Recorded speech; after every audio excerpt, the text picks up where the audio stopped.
15 नवंबर 2023 Babar Azam Pakistan team की तीनों format से कप्तानी छोड़ने का एक बड़ा फैसला लेते हैं।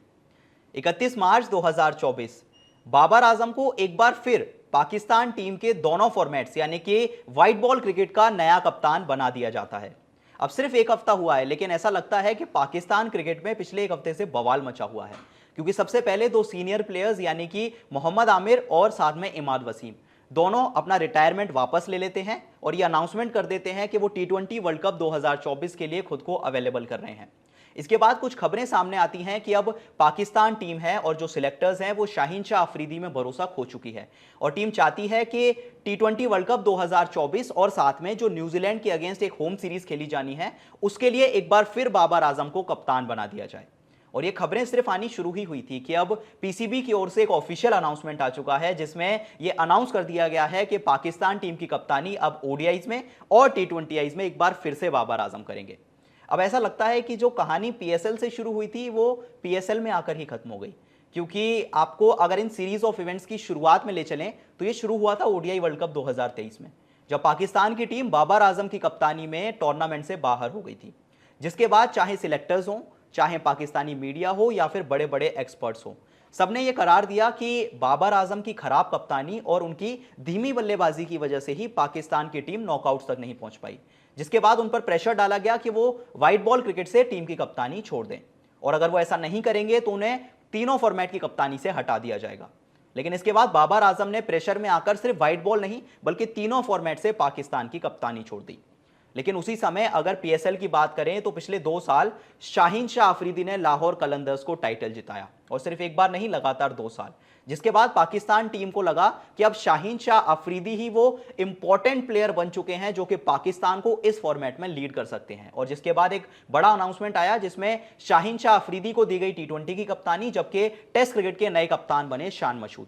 और दोनों ही खिलाड़ियों का जो पहला असाइनमेंट था वो कुछ खास अच्छा नहीं रहा, क्योंकि शाहीन की कैप्टेंसी में न्यूजीलैंड के अगेंस्ट 5 मैचों की टी20 सीरीज खेली गई, जिसमें पाकिस्तान की टीम 4-1 से हार जाती है। और सेम स्टोरी रहती है शान मशहूद के साथ, क्योंकि ऑस्ट्रेलिया और पाकिस्तान के बीच 3 मैचों की टेस्ट सीरीज खेली जाती है और इस सीरीज को भी जो पाकिस्तान की टीम है वो 3-0 से हार जाती है। जिसके बाद ये सवाल उठने लग जाते हैं कि क्या सच में बाबर आजम को कप्तानी से हटाने का फैसला सही था। इतने शुरुआत होती है पीएसएल की और पीएसएल में एक बार फिर से वही कहानी रिपीट होती है, क्योंकि जो शाहीन शाह अफरीदी 2 बार टाइटल जीत चुके थे वही शाहीन शाह अफरीदी की Lahore Qalandars bottom of the points table finish करती है और इनसे सिर्फ एक ऊपर होती है कराची किंग्स, यानी कि शान मशहूद की कैप्टनसी वाली टीम कराची किंग्स। दोनों ही टीमें नॉकआउट्स में नहीं पहुंच पाती और पहले ही टूर्नामेंट से बाहर हो जाती हैं। लेकिन बाबर आजम की पिशावर जालमी नॉकआउट्स में पहुंच जाती है और सिर्फ कप्तानी नहीं, बाबर आजम का परफॉर्मेंस देखेंगे तो वो भी पहले के मुकाबले बहुत इंप्रूवमेंट आया। उनका जो स्ट्राइक रेट था वो लगभग 150 के आसपास का रहा और कप्तानी के मामले में भी उन्होंने लगभग सभी प्लेयर्स को बीट कर दिया। जिसके बाद ये खबरें आने शुरू हो गई, जैसे ही पीएसएल खत्म हुआ ये खबरें आनी शुरू हुई और लगभग पाकिस्तान की हर मीडिया में ये खबर छपी कि जो पीसीबी के अध्यक्ष हैं यानी मोहसिन नकवी और सारे के सारे सिलेक्टर्स ये चाहते हैं कि अब बाबर आजम ही वो खिलाड़ी हैं जो कि टी20 वर्ल्ड कप में इस टीम की कप्तानी कर सकते हैं।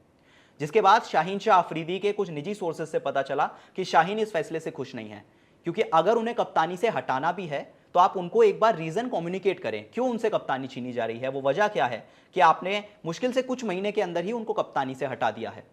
शाहीन शाह अफरीदी ने, या कहें कि उनके जो निजी सोर्सेज थे वहां से पता चला कि शाहीन शाह अफरीदी का फ्यूचर टीम के साथ जो भी है उसको लेकर उनके साथ कोई भी डिस्कशन नहीं किया गया। उन्हें कुछ भी नहीं बताया गया कि आपसे कप्तानी छीनी जाएगी या फिर अगर छीनी जाएगी तो क्यों छीनी जाएगी, कोई भी रीजन उनको कम्युनिकेट नहीं किया गया, जिससे शाहीन शाह अफरीदी काफी ज्यादा निराश थे। इसके अलावा काफी समय से यह चर्चा शुरू हो गई थी कि बाबर आजम से बातचीत की जा रही है कि वो पाकिस्तान टीम की कप्तानी एक बार फिर से शुरू कर दें और इस बात के डिस्कशन में भी शाहीन शाह अफरीदी को इन्वॉल्व नहीं किया गया था, जिससे वो काफी ज्यादा निराश थे। दूसरी तरफ अगर बाबर आजम की बात करें तो उनसे यह डिस्कशन किया जा रहा था, लेकिन वो इसको एक्सेप्ट करने के लिए तैयार नहीं थे। कोई भी बड़ा ऑफिशियल स्टेटमेंट नहीं आया था कि वो कप्तानी करने के लिए तैयार हैं, क्योंकि कुछ खबरें ये भी आई कि बाबर आजम चाहते थे कि वो कप्तानी तभी करेंगे जब तीनों फॉर्मेट की कप्तानी दी जाए।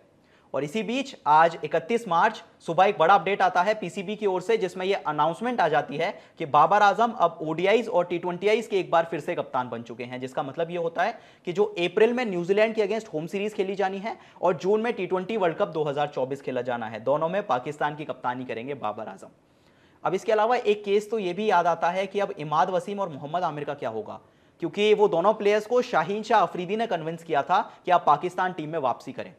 लेकिन अब ना ही शाहीन शाह अफरीदी कैप्टन है और एक ऐसा कप्तान बन चुका है जिनसे इन दोनों खिलाड़ियों के कुछ खास रिश्ते नहीं हैं।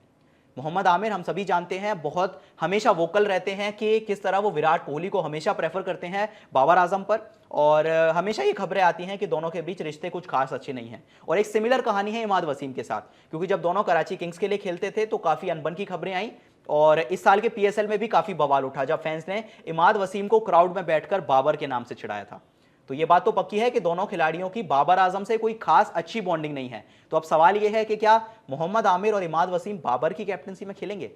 बहुत मुश्किल है। इसके अलावा अगर एक और पर्सपेक्टिव की बात करें तो इस समय पाकिस्तान टीम का काकुल में एक ट्रेनिंग कैंप चल रहा था जिसमें लगभग 29 खिलाड़ी मौजूद थे। उसमें बाबर आजम भी थे, मोहम्मद आमिर भी थे, इमाद वसीम भी थे, मोहम्मद रिजवान, शादाब खान और लगभग पाकिस्तान के सभी बड़े खिलाड़ी मौजूद थे। सोचिए उस ट्रेनिंग कैंप में क्या माहौल हुआ होगा, क्योंकि एक तरफ जब वहां आप गए तो कैप्टन शाहीन शाह अफरीदी थे, लेकिन शायद जब वापस आएंगे तो आपके कैप्टन होंगे बाबर आजम। अब ये कुछ ऐसे सवाल हैं जिनके जवाब पीसीबी को ढूंढने हैं कि कप्तान तो बाबर बन गए, लेकिन फिर अगर आपको 4 महीने के अंदर उनको कप्तान बनाना था तो उनको फिर हटाया क्यों गया था? और अब शाहीन शाह अफरीदी का क्या होगा? क्या वो बाबर की कप्तानी में खेल पाएंगे? क्योंकि वो डेफिनेटली निराश हैं, वो खुश नहीं है इस फैसले से, क्योंकि उनको कुछ भी कम्युनिकेट नहीं किया गया। और इसके साथ एक बात यह भी है कि क्या इमाद वसीम और मोहम्मद आमिर अब बाबर की कप्तानी में खेलने के लिए तैयार होंगे? ये कुछ ऐसे सवाल हैं जिनके जवाब पीसीबी को ढूंढने हैं, और इन सभी सवालों पर आपकी क्या राय है कमेंट करके जरूर बताएं। और अगर वीडियो पसंद आई हो तो जाते जाते चैनल को सब्सक्राइब जरूर कर लें।